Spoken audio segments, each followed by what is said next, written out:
বাংলাদেশিদের ভারতে অবৈধভাবে প্রবেশ করাতে সক্রিয় দালাল চক্রকে গ্রেফতার পুলিশের। পুলিশ সূত্রে জানা যায়, ভারতীয় এক দালালের মাধ্যমে বাংলাদেশিদের ভারতে প্রবেশ করানো হতো।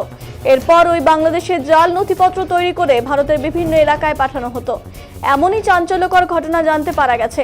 পুলিশ সূত্রে জানা যায়, গত 14 জানুয়ারি দক্ষিণ দিনাজপুরের হিলি থানার পুলিশ এক বাংলাদেশিকে গ্রেফতার করে। ধৃত ওই তৃতীয় লিঙ্গের বাংলাদেশি নাম বিজলি মণ্ডল ওরফে আলী মণ্ডল, বাড়ি বাংলাদেশের সিরাজগঞ্জ। তাকে জিজ্ঞাসাবাদ করে পুলিশ জানতে পারে, হিলির ডুমরন এলাকার বাসিন্দা কুশ বর্মন নামে এক দালালের মাধ্যমে সে এদেশে এসে গোপন ডেরায় আশ্রয় নেয়। এরপর হিলির বাসিন্দা মিজানুর রহমান নামে এক ব্যক্তি ভারতীয় পরিচয়পত্র তৈরি করে দেয়। এই পরিচয়পত্র নিয়ে হিলি থেকে অন্যত্র যাওয়ার পথে পুলিশ তাকে গ্রেফতার করে। সাথে গ্রেফতার করা হয় গৌতম মণ্ডল নামে এক টোটো চালককে।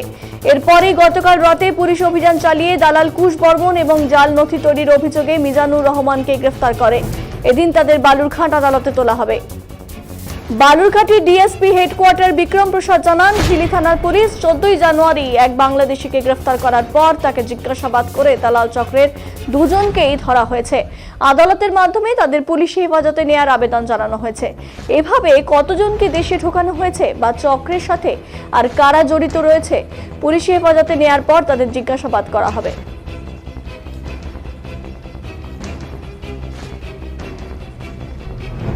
গত 14 তারিখ 14/1/2025 আমাদের হিলি থানার এলাকায় একজন বিডি ন্যাশনাল ধরা পড়ে। তাকে জিজ্ঞাসাবাদ করে আমরা জানতে পারি সে বেশ কিছুদিন আগেই আমাদের এপারে এসছে এবং সে বাংলাদেশের তেলকুপি এলাকা সিরাজগঞ্জ সেখান থেকে বিলং করে। তাকে জিজ্ঞাসাবাদ করার পরে আমরা জানতে পারি সে আমাদের এদিককার একজন টাউট, যে লোক পারাপারের কাজ করে অবৈধভাবে। তার নাম হচ্ছে কুশ বর্মন, তার বাড়ি ডুমরন হিলি থানা এলাকায়।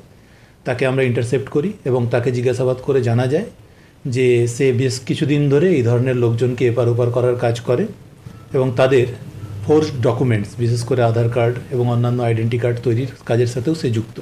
তাকে জিজ্ঞাসাবাদ করে আমরা জানতে পারি ডুমরনেরই আর একজন বাসিন্দা, যার নাম মিজানুর রহমান, বয়স 25 বছর।